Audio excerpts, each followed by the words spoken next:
My husband said, "I sold your little cabin for $60,000. His family cheered, calling it a smart move. He looked at me and said, "The money for this dinner? It's from the cabin sale. At least one meal is covered." I just stayed quiet. Then the buyer's lawyer called, screaming, "Why are the authorities at our office?" Something didn't feel right. The Whitmore family dinner was in full swing when Owen stood up, tapping his fork against Margaret's best crystal. "Before we eat, I have something important to share," he said, his voice carrying the authority he rarely displayed. "You all know about Violet's little cabin, her impractical purchase 3 years ago." My shoulders tensed at his tone. "Well, I've finally done something about it. I sold it for $60,000 last month while she was overseas." The words hung in the air as he pointed to the elaborate spread on the table. "The money for this dinner? It's from the cabin sale. At least one meal is covered." His family laughed and applauded, but I stayed silent, my phone already vibrating with a call that would change everything. "Why are the authorities at our office?" the buyer's lawyer would scream moments later, his panic confirming what I already suspected. "Before we continue, I want to thank you for being here. If you believe that every woman's achievements deserve recognition, not dismissal, please consider subscribing. It's free and helps these important stories reach others. Now let's see what happened next. But let me explain how I ended up at this table, surrounded by people who had made dismissing me into an art form. 6 years of marriage to Owen Whitmore had taught me the precise boundaries of my invisibility. That morning, like every morning, I had risen at dawn to prepare his coffee, 2 sugars, no cream, while he scrolled through his phone at our kitchen table. My greeting went unacknowledged as usual. The breakfast I prepared was consumed in silence, punctuated only by the sound of his chewing and the occasional notification ping from his fantasy football group. Margaret had called while I was cleaning up, speaking only to Owen about Sunday's menu despite knowing I would be the one spending 6 hours in the kitchen preparing her complicated requests. "Make sure Violet knows about the roast," she had said, as if I were hired help rather than her daughter-in-law. "And tell her not to oversalt the potatoes like last time." The potatoes had been perfectly seasoned, but in the Whitmore family my efforts were always somehow lacking. The pattern had been established early in our marriage. When I received my promotion at the consulting firm, a 30% raise and a corner office that I had earned through 18 months of 70-hour weeks, Owen's response was a distracted mumble about how it was about time I contributed meaningfully to our finances. The next evening, his brother Mason had scratched off a $50 lottery winner at that same dinner table, and the family erupted in celebration. Margaret insisted on taking photos while Richard proposed a toast to Mason's good fortune and financial acumen. The Whitmore family dynamics revealed themselves through 1,000 small cruelties that had accumulated like sediment over the years. Margaret consistently forgot to set a place for me at holiday dinners until Owen noticed and mentioned it. Richard discussed finances with Owen while I sat right there, invisible as furniture, even though my salary had exceeded Owen's for the past 2 years.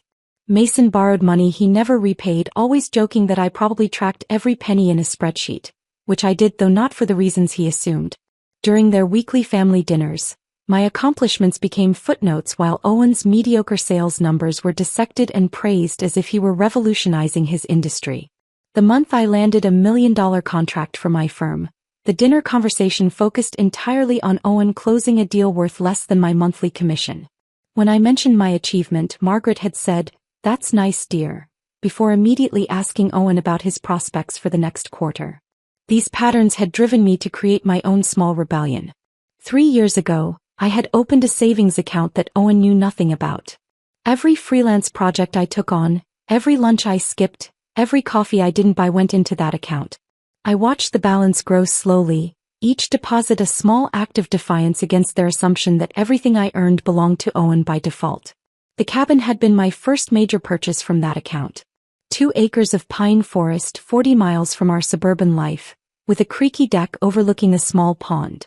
When Owen discovered it through a credit report he pulled for a car loan application, his rage had filled our house for weeks.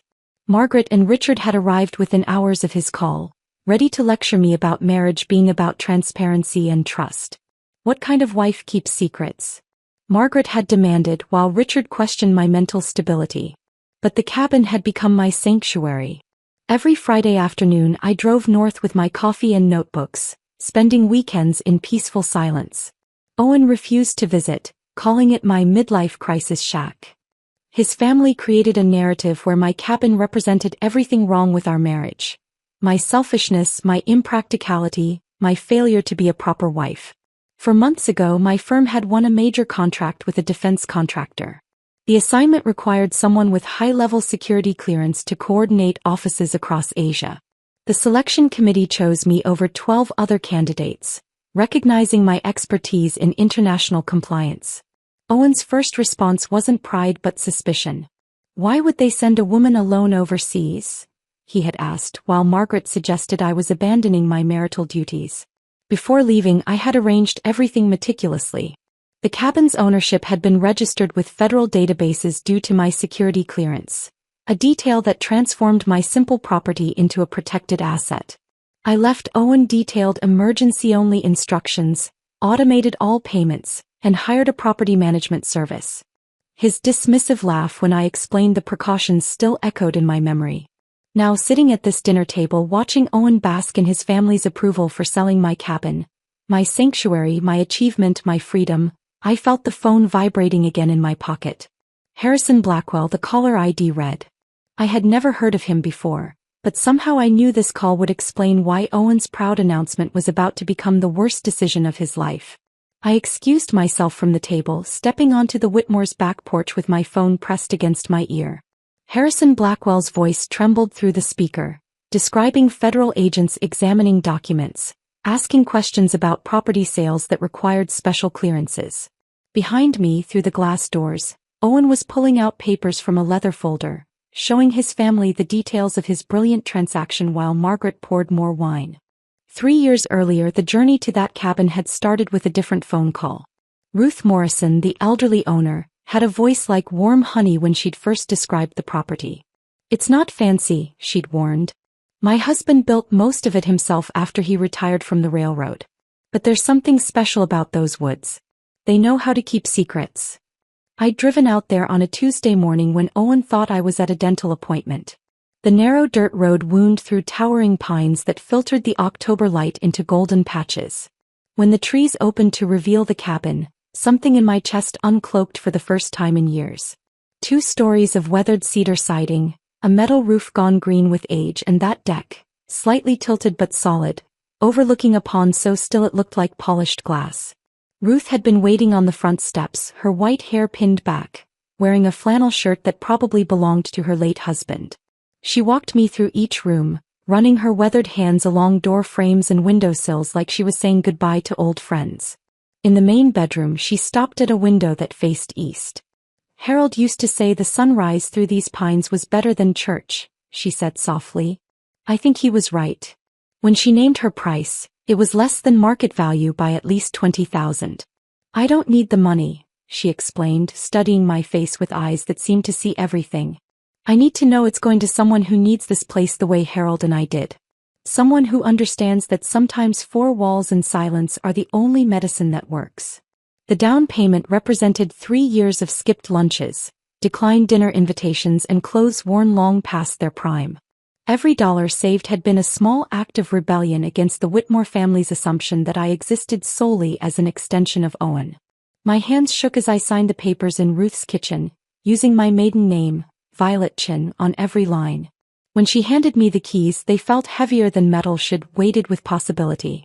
For 2 weeks I kept my secret, driving out there alone to walk through my rooms, to sit on my deck, to breathe air that belonged to me. I fixed small things. A cabinet door that wouldn't close, a faucet that dripped. Learning from hardware store employees and YouTube videos. Each repair felt like reclaiming a piece of myself that the Whitmores had tried to erase. Owen's discovery came through pure accident. He decided to refinance his precious BMW and needed my signature on the credit application. The loan officer's computer screen faced me as she pulled our credit reports, and there it was in black and white. Recent inquiry, Pine Grove Mortgage Company. Owen's face went from confusion to comprehension to rage in the span of 3 seconds. The drive home was silent, but once we were inside, the explosion came. You bought property? Without telling me. With what money? His voice climbed with each question.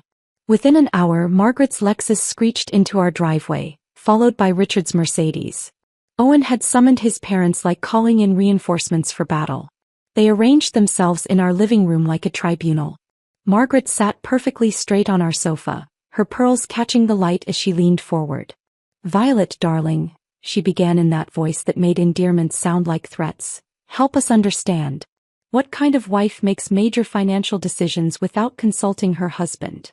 Richard stood by the fireplace, hands clasped behind his back like he was delivering a boardroom presentation. "This raises serious concerns about your mental state, Violet. Hidden money, secret purchases, these are not the actions of a stable person." I sat in the chair they'd positioned to face all three of them, my hands folded in my lap. "The cabin cost $45,000, I said calmly. "I paid for it entirely with my own earnings from freelance work. It didn't affect our joint finances at all." "That's not the point." Owen's fist hit the coffee table, making Margaret's teacup rattle. "We're supposed to be partners. Partners don't keep secrets." The irony of Owen talking about partnership when he hadn't noticed my absence for dozens of Saturdays, hadn't asked about my freelance projects, hadn't even remembered our last 3 anniversaries, was so thick I could taste it.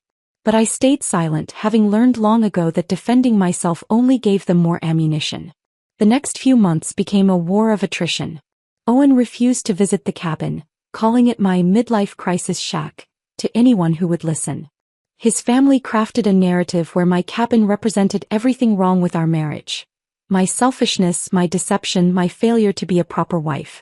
They told the story at every family gathering, to every mutual friend, until it became accepted truth that poor Owen was married to an unstable woman who hid money and bought property behind his back. But every Friday afternoon I packed a small bag and drove north. Those weekends became my salvation. I learned to replace broken boards, to identify bird calls, to grow tomatoes in containers on the deck. I wrote in journals, filling pages with thoughts I couldn't speak aloud. The cabin learned my secrets. How I dreaded Sunday dinners, how I sometimes sat in my car in the driveway for 10 minutes gathering strength to go inside my own house, how I'd started marking days on a private calendar, not to count toward something but to prove I was surviving. Margaret escalated her campaign with what she called a family meeting, but was actually an intervention. She'd prepared a PowerPoint presentation, actually created slides, detailing the cabin's supposed maintenance costs, liability issues and drain on our resources.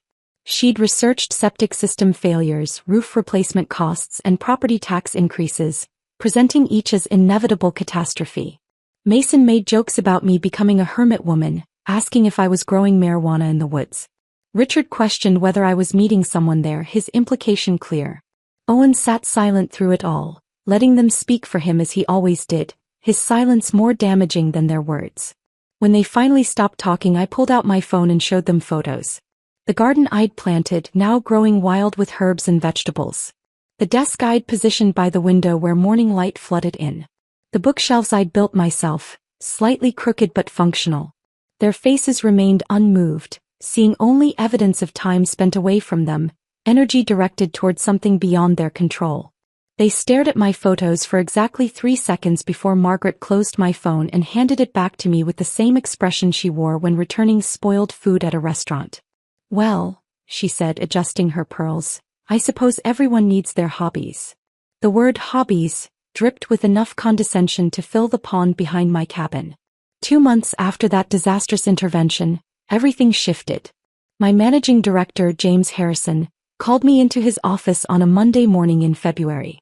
The view from the 32nd floor showed the city wrapped in winter fog, and James stood against it like a general planning a campaign. "We've won the Raytech contract," he said without preamble. 4 months coordinating their satellite offices across Asia. "It's worth $12 million to the firm, and I need someone with your specific expertise." The project required high-level security clearance due to Raytech's defense contracts. 12 candidates had been considered. My name sat at the top of the list, circled twice in James's distinctive red pen.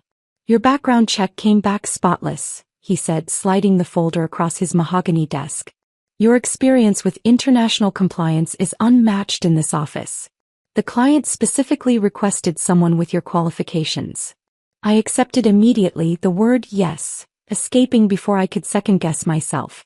4 months away from the Whitmores felt like being offered oxygen after years of suffocation. James smiled, the kind that suggested he understood more about my home situation than I'd ever explicitly shared. You leave in 3 weeks. The pay differential is substantial, hazard pay plus overseas adjustment. We're talking about doubling your quarterly income. That evening I told Owen over dinner, watching his fork pause midway to his mouth. 4 months.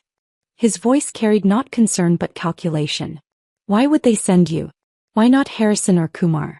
They have more seniority. Because I have the security clearance and the expertise, I replied, keeping my voice neutral despite the familiar sting of his doubt. A woman alone in Asia for 4 months, he muttered, returning to his plate. Seems unnecessary. Can't you do it remotely? Within an hour, Margaret had called, having received Owen's distress signal. Violet, dear, her voice crackled through the speaker, I've just heard about this overseas assignment. Don't you think it's rather selfish? Leaving your husband for months? Marriage requires sacrifice, and it seems you're only interested in your career.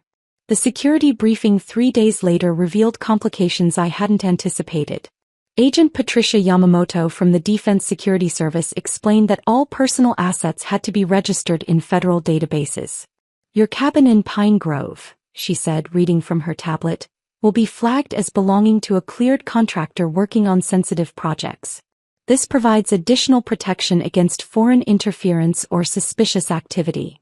My simple cabin had just become a federally monitored asset. The irony wasn't lost on me. The property Owen and his family dismissed as worthless was now under government protection. I spent the next 3 days arranging meticulous coverage for my absence. The property management company I hired came highly recommended, their contracts typically serving deployed military families. Every utility payment was automated, double-backed with the management company as secondary payers.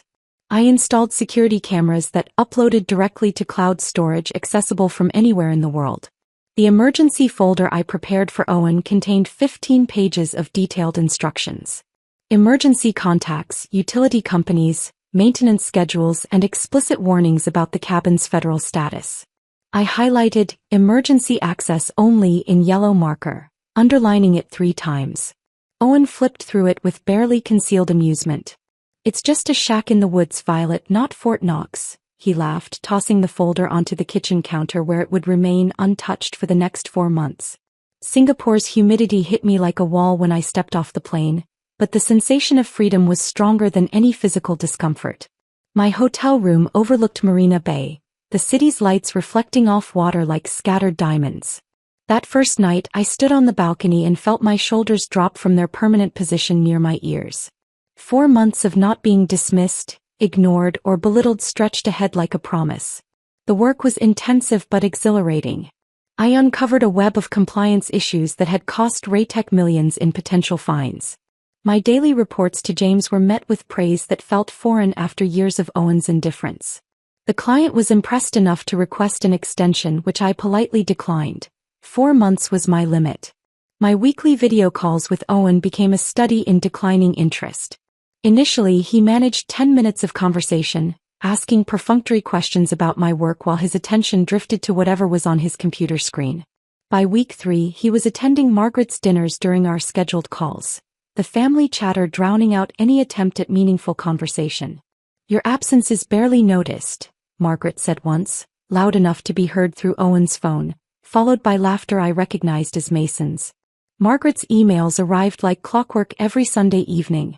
She'd forward articles about career women who lost their families, or historical accounts of wives who'd abandoned their duties for personal ambition. Each message signed with "Concerned for your marriage, Margaret," as if her concern had ever extended beyond control. The family group chat, which I'd been part of for 6 years, suddenly showed an error message one morning.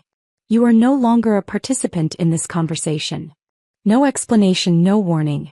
Owen claimed it was a technical glitch when I asked, but his social media told a different story.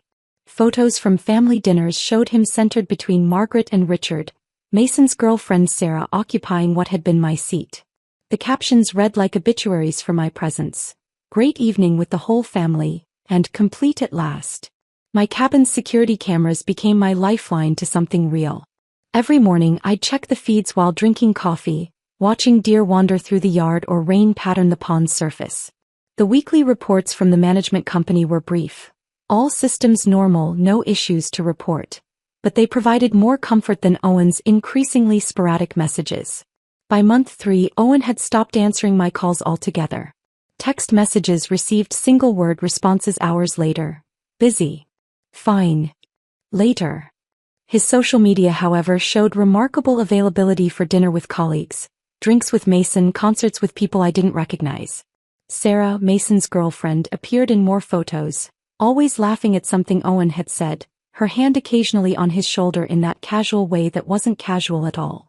Sarah's perfectly manicured hand rested on Owen's shoulder in the last photo he'd posted, her smile too bright, her proximity too familiar. The timestamp showed last Tuesday, when he'd claimed to be working late on quarterly reports. I closed the laptop and stared at the Singapore skyline, the city's pulse vibrating through my hotel window as I processed what those images meant. Not just indifference anymore. Something else entirely. The flight home stretched across 16 hours and 3 time zones, plenty of time to prepare myself for whatever waited in Detroit. I'd texted Owen my arrival time twice, received nothing back. When the plane touched down on Thursday afternoon, the October air carried that particular Midwest chill that slices through everything. I waited 40 minutes at baggage claim, watching families reunite, couples embrace, drivers hold signs for strangers. No Owen. Finally, a text appeared. At Mom's preparing special dinner for your return. Come straight here. The taxi driver helped load my luggage into the trunk while I stared at those words. Special dinner. At Margaret's. After 4 months away, my husband couldn't be bothered to meet me at the airport, but the Whitmores were orchestrating something that required preparation. The route home took us past our neighborhood, and I asked the driver to slow down as we passed our house. Through the living room window, I glimpsed furniture I didn't recognize. A leather sectional where our blue sofa should be, artwork on walls that had been bare when I left.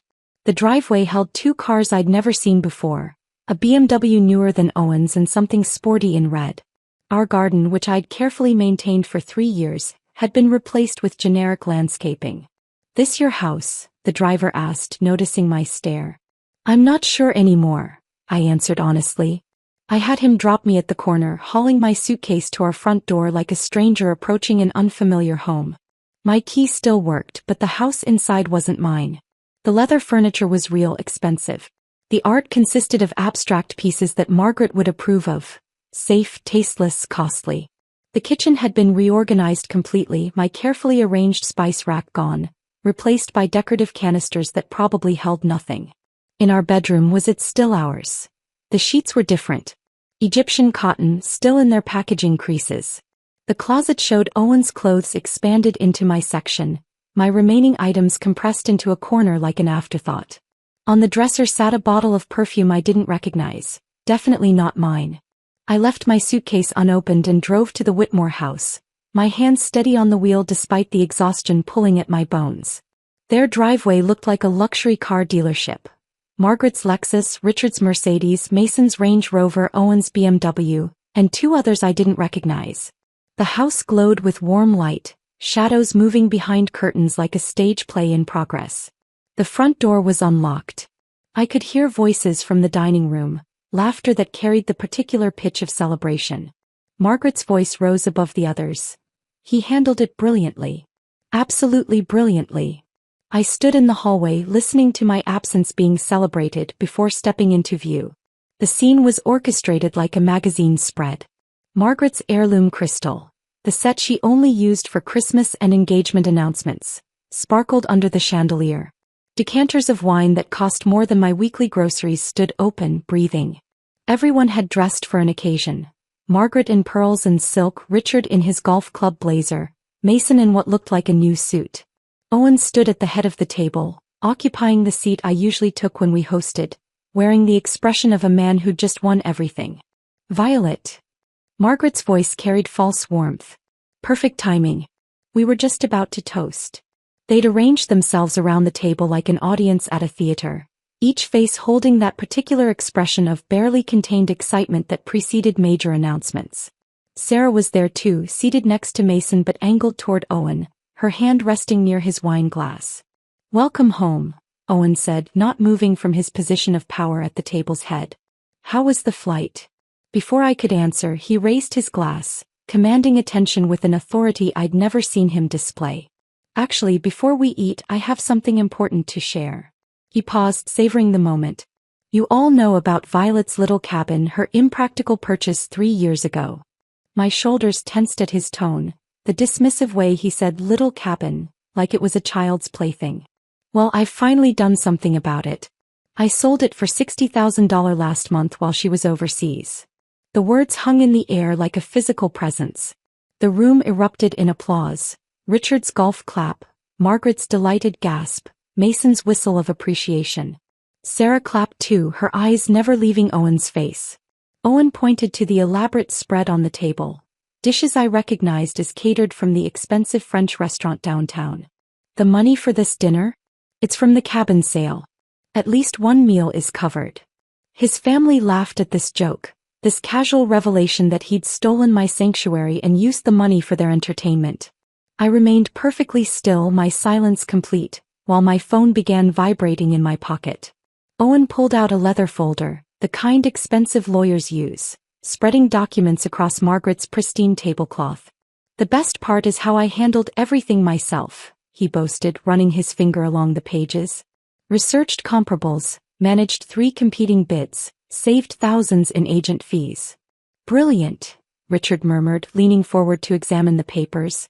Absolutely brilliant business instinct. How did you handle the signature issue? Mason asked, his question carrying genuine curiosity rather than concern. Owen's smile widened. Spent 3 days practicing. Got it perfect. See. He pointed to various signature lines, each showing my name in handwriting that was close to mine but not quite right. The V in Violet tilted wrong, the final T too sharp. Margaret examined the documents with approval. Resourcefulness, she declared. That's what I call resourcefulness.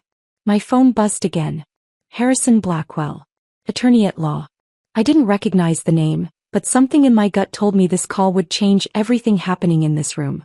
I stepped away from the table, pressing the phone to my ear as I moved toward the French doors that led to Margaret's pristine back porch. The caller ID showed Harrison Blackwell, attorney at law, a name that meant nothing to me but somehow felt significant in this moment. Mrs. Whitmore? The man's voice cracked with an edge of panic that immediately set my nerves on alert. This is Harrison Blackwell. I represented the buyers in your cabin purchase. I mean the sale your husband arranged. Through the glass doors I watched Owen refill wine glasses, his mouth moving animatedly as he continued his performance for his captivated audience. Margaret touched his arm affectionately, the proud mother admiring her clever son. Sarah laughed at something Mason said, but her eyes tracked Owen's movements with an interest that went beyond casual observation. What can I help you with, Mr. Blackwell? I kept my voice steady, professional, though my pulse had begun to quicken. Why are federal authorities at our office? The words came out in a rush, his composure completely shattered. They're examining documents, asking about restricted property sales, talking about fraudulent transfers. They've seized our files. What kind of property did your husband sell us? Federal authorities. The words landed with the weight of vindication I hadn't expected. I moved further onto the porch, the October evening air sharp against my travel-worn skin. Mr. Blackwell, I've been overseas for 4 months. This is the first I'm hearing about any sale. Perhaps you should explain exactly what transaction you're referring to. The Pine Grove cabin. His breathing was audible through the phone. Your husband provided all the documentation, handled everything himself. We closed the deal 6 weeks ago. $60,000 transferred to your joint account. But now there are agents here talking about federal property registrations and security clearances. They're using words like fraud and forgery. 6 weeks ago, while I was in Singapore, meticulously documenting compliance violations that would save Raytech millions, Owen had been forging my signature on federal documents. The irony was almost beautiful in its perfection. Mr. Blackwell, I said carefully, I need to review some documents and make some calls. I'll contact you within the hour. I ended the call and stood in Margaret's meticulously maintained garden, surrounded by roses she paid someone else to tend, processing what I'd just learned. My phone showed 3 missed calls from a blocked number while I'd been speaking to Blackwell. As I scrolled through them, A text appeared from a number I recognized immediately. Special Agent Catherine Reeves. We'd met during my security clearance renewal 6 months ago. A thorough woman with sharp eyes who'd asked probing questions about every aspect of my life. Her message was brief. Mrs. Whitmore.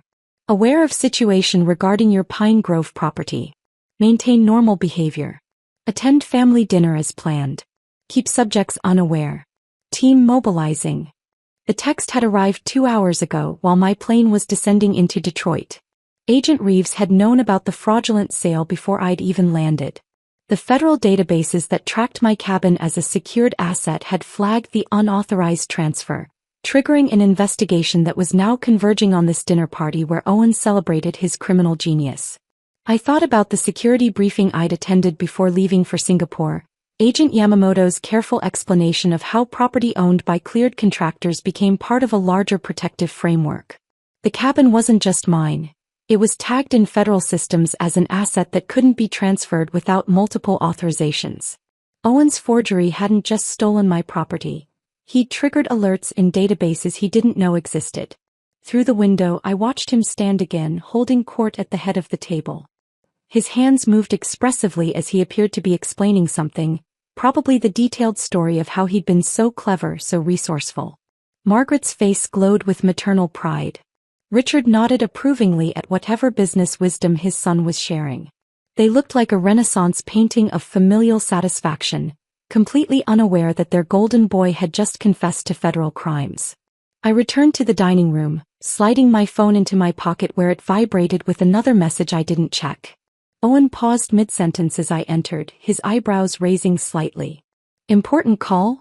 he asked, though his tone suggested he didn't actually care about the answer.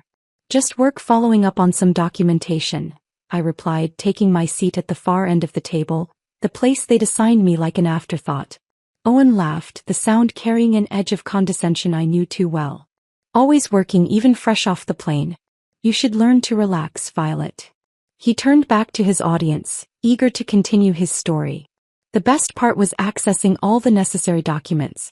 While Violet was gallivanting across Asia, I took the initiative to organize our financial papers. Found everything in her home office. Deed, title, insurance documents. All sitting there in her little safe. The combination she never bothered to change from our anniversary date. "Brilliant," Richard murmured. "Taking control of wasteful assets. That's what a real businessman does." Margaret nodded enthusiastically. "Exactly. Why let money sit idle in some cabin when it could be invested properly? Owen's been looking at some excellent opportunities in Mason's new venture." Mason leaned forward, suddenly interested. "We could definitely use the capital injection. My partner thinks we could triple the investment within 18 months. They were already spending my money, dividing up the proceeds from Owen's theft like pirates sharing treasure. Not one person at this table had asked why I hadn't been consulted about selling my own property. The assumption of Owen's authority was so complete, so unquestioned, that they couldn't conceive of his actions as criminal. "Your signature work was impressive," Mason said to Owen, grinning broadly. "Honestly couldn't tell the difference from the real thing." 3 days of practice," Owen replied proudly. "I used her old journals to study her handwriting. The key is getting the pressure right, the way she curves certain letters." Sarah finally spoke, her voice carrying a sweetness that didn't reach her eyes. "You must be so proud, Violet. Owen really took charge while you were gone." I met her gaze steadily, noting how her hand had moved to rest near Owen's on the table, their fingers almost touching. "Oh yes," I replied. "He certainly took charge of something that wasn't his to take." The words hung in the air for a moment before Owen laughed them off. "Everything in a marriage is ours, darling. That's what partnership means." My phone vibrated again. Another text from Agent Reeves, 15 minutes. I watched the second hand on Margaret's grandfather clock sweep past the 12. 14 minutes since Agent Reeves's last text.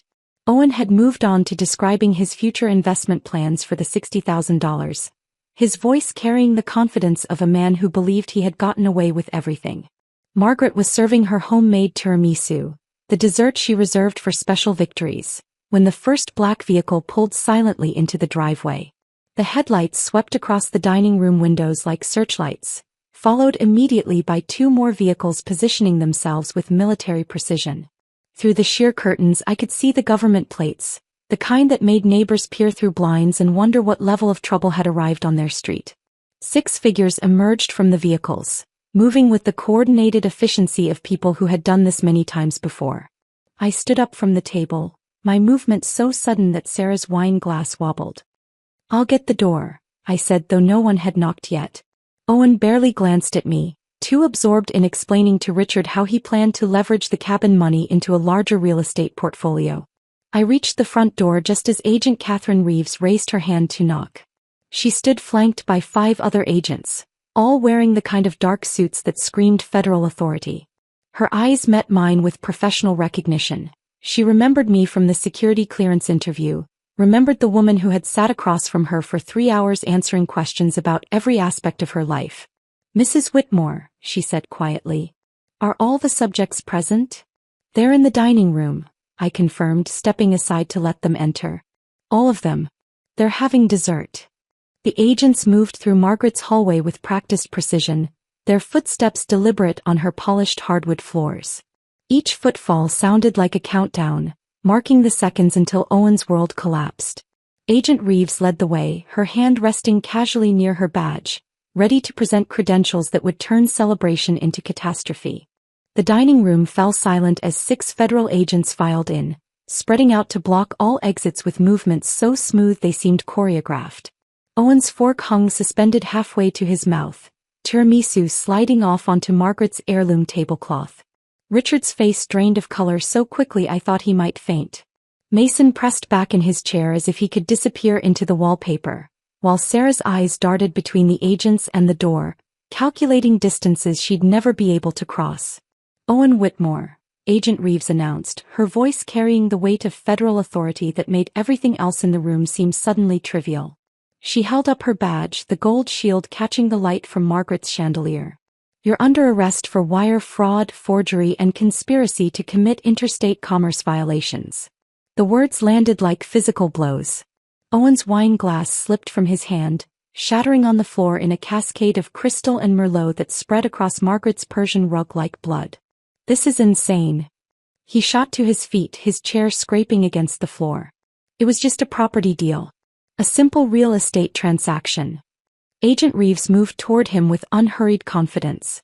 "Selling federally registered property using forged documents isn't a simple transaction, Mr. Whitmore. It's a federal crime." The handcuffs appeared in her hands with practiced ease, the metal clicking around Owen's wrists with a finality that made Margaret scream. "There's been a mistake." Margaret's voice cracked, her hands fluttering to her pearls as if they could protect her from this reality. "This is a misunderstanding. Owen was just being resourceful. We need to call our lawyer." Richard stood up, trying to summon the authority he commanded in boardrooms, but his voice shook as he spoke. "You can't just come into our home and—" "Sir, please sit down," one of the other agents instructed, his tone making it clear this wasn't a request. Richard sank back into his chair, suddenly looking every one of his 72 years. The agents began their systematic documentation of the scene.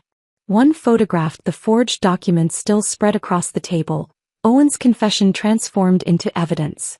Another captured images of the champagne bottles, the elaborate dinner spread, the celebration that had been funded with stolen money. A third agent collected the family's phones, ignoring Sarah's protests about privacy and Mason's claims that he wasn't involved. Owen turned to me, his face cycling through emotions, confusion, anger, desperation, before settling on something that looked like betrayal.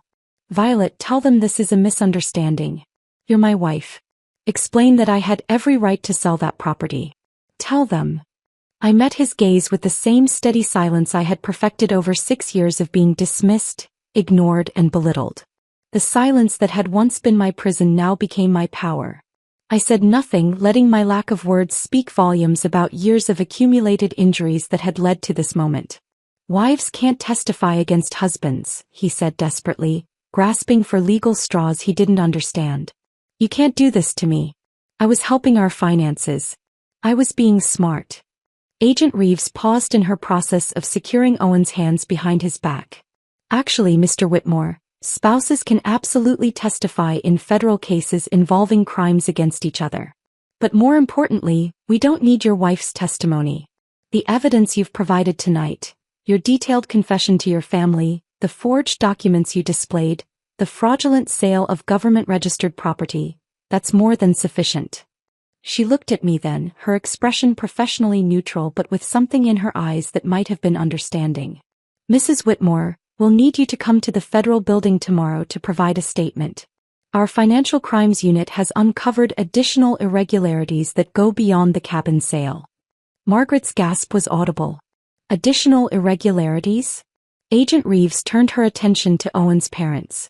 Mr. and Mrs. Whitmore Sr., you'll both need to come in for questioning as well. Your names appear on several suspicious transfers connected to this case. She paused, letting the implications sink in. It seems the cabin sale was just the beginning.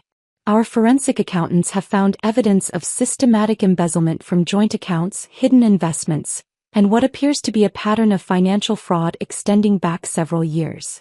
The family that had spent 6 years celebrating Owen's every minor achievement while dismissing everything I accomplished now sat frozen, watching their golden child being led away in handcuffs.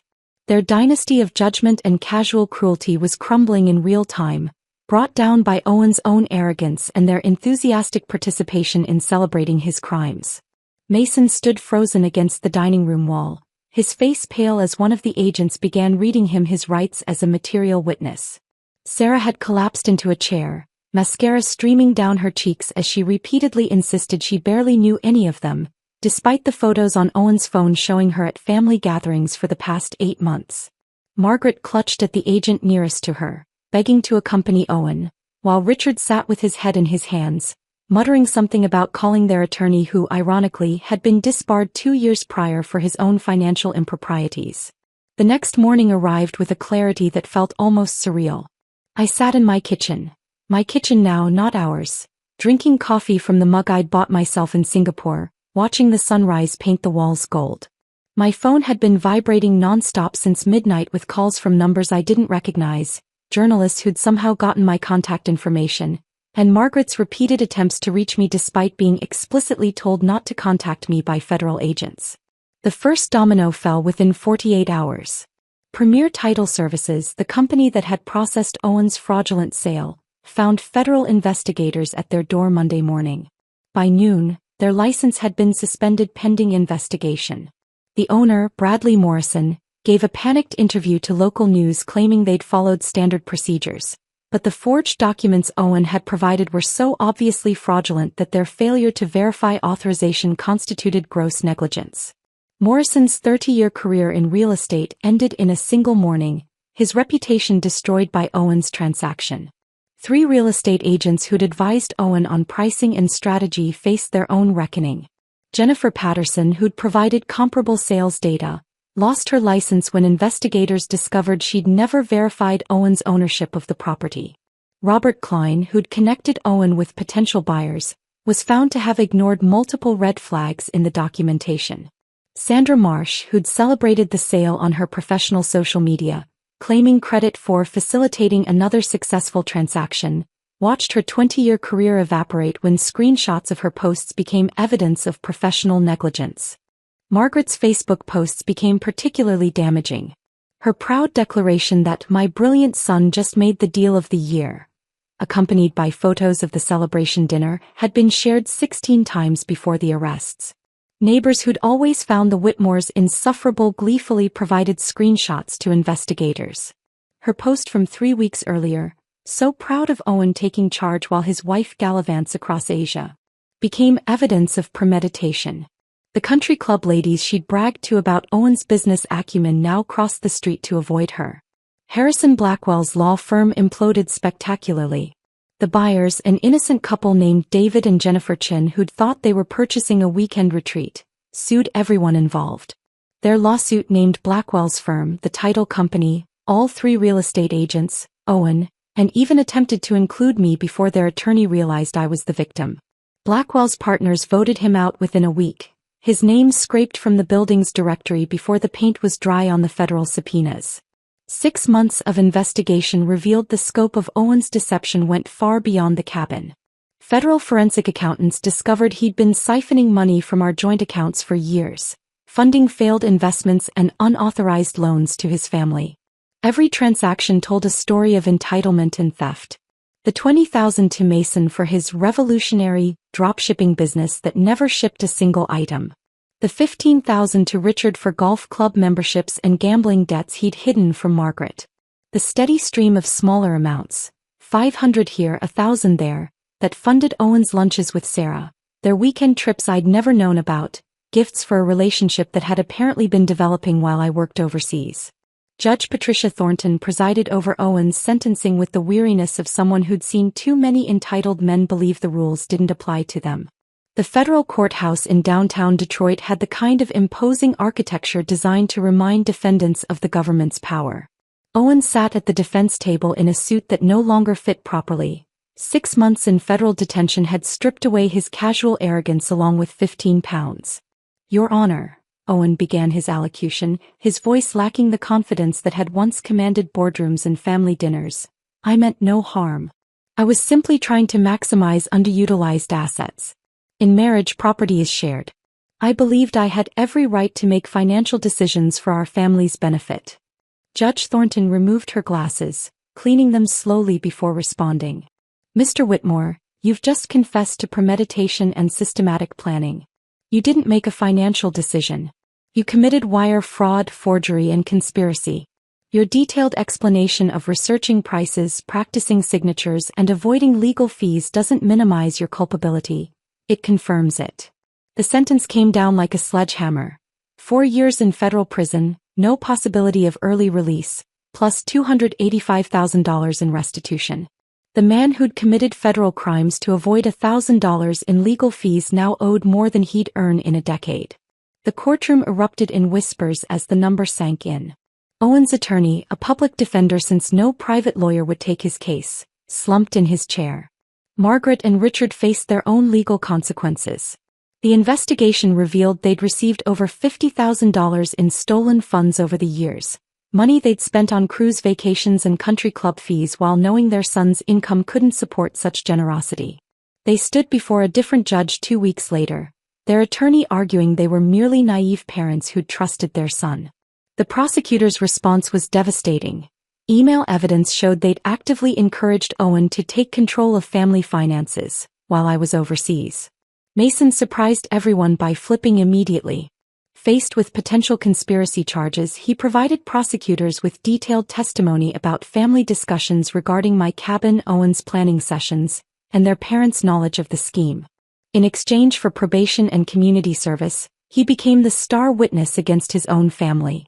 His testimony revealed years of casual discussions about my wasteful spending on the cabin, strategies to access my accounts, and Margaret's suggestion that Owen handle things while I was abroad.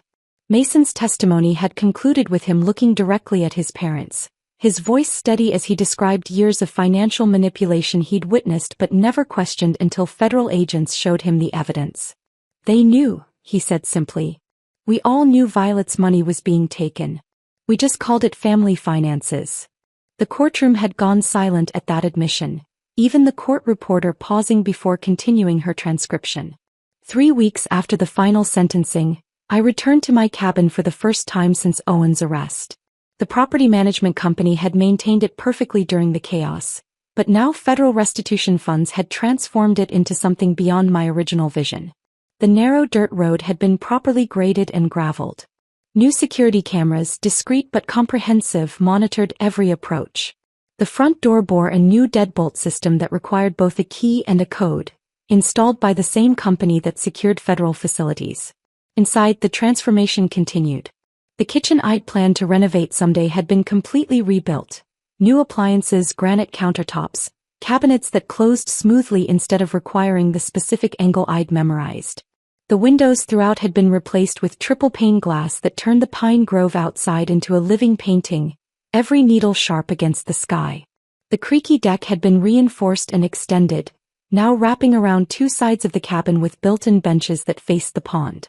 Agent Catherine Reeves arrived on a Tuesday morning, pulling up in her personal vehicle rather than the government sedan. She carried 2 cups of coffee from the shop in town, remembering my preference for oat milk without my having mentioned it. We sat on the new deck, the October air crisp but not cold, watching mist rise from the pond.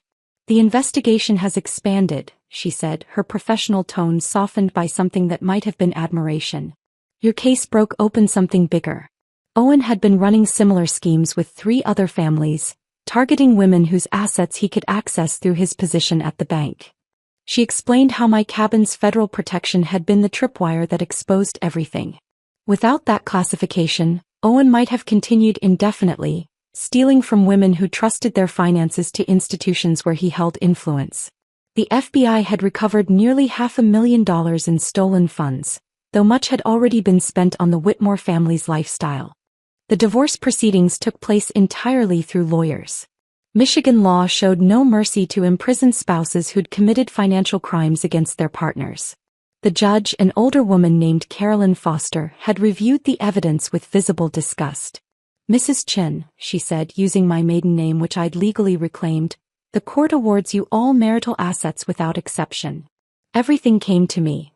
The house in the suburbs with its expensive furniture I didn't want, the joint savings Owen hadn't managed to steal, the investment accounts he'd hidden poorly, even Margaret's heirloom crystal that she'd specifically designated for Owen in her will. The crystal was particularly satisfying. 12 place settings of Waterford that had been in her family for generations, now sitting in boxes in my basement, waiting for donation to charity. Owen's letters began arriving 6 weeks into his sentence. The first was angry, accusing me of orchestrating everything, of knowing about the federal protection and setting him up. The second came a month later, shifting to self-pity, lamenting his circumstances and the unfairness of his situation. By the third letter, hints of understanding crept in, not remorse exactly but recognition that his clever plan hadn't been clever at all. I found out about the federal property classifications, he wrote in what would be his final letter.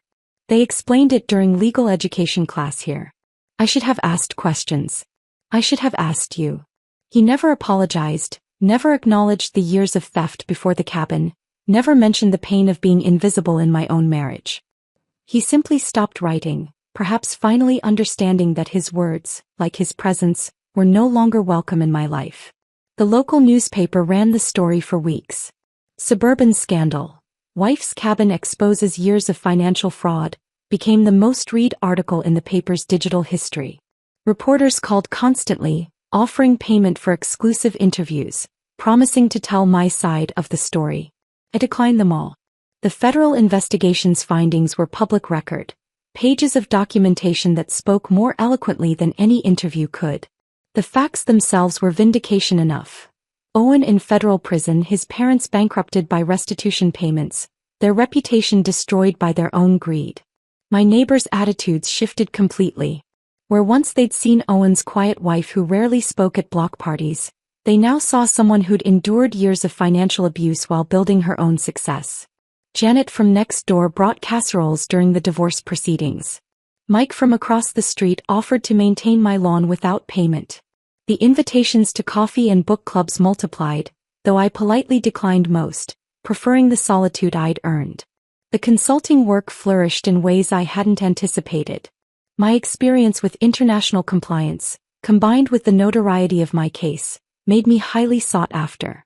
Companies wanted someone who understood both technical complexities and the human element of financial crime. My rates tripled, then quadrupled. Working from the cabin's converted second bedroom, overlooking the pond through those crystal-clear windows, I earned more in 6 months than Owen had stolen in 6 years. Ruth Morrison, the elderly woman who'd sold me the cabin, sent a card on the anniversary of the sale. I knew you needed this place, she wrote in careful cursive. Harold would be pleased to know it sheltered you when you needed it most.